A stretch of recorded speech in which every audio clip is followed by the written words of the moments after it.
လူတိုင်းကတော့ကောင်းရာဒုက္ခချမ်းသာပုံကိုမျှော်လင့်ကြတယ်လိုချင်ကြတယ်လှုပ်ဆောင်ကြတယ်ထိုနည်းတူစွာပဲနိုင်ငံတိုင်းမှာထိန်းချုပ်ထားတဲ့ Wall System ဆိုတာရှိတယ်လူတိုင်းကတော့အဲ့ဒီအဖြေရရှိဖို့ရန်အတွက်လှုပ်ဆောင်နေတဲ့လူတွေကြီးပါပဲသို့တော်လည်းတစ်ယောက်နဲ့တစ်ယောက်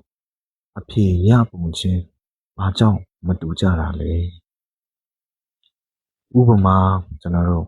သင်္ချာတစ်ပုဒ်ကိုတွက်မယ်ဆိုရင်ပုံတင်နည်းကိုသိပြီးမှတွက်တဲ့လူတစ်ယောက်ကလွယ်ကူစေတယ်မြန်စေတယ်ရှင်းလင်းစေတယ်ပုံတင်နည်းကိုမသိဘဲမှတွက်တဲ့လူတစ်ယောက်ကတော့သူ့အတွက်ခက်ခဲစေတယ်ရှုပ်ထွေးစေတယ်အဖြေမရနိုင်ဘူး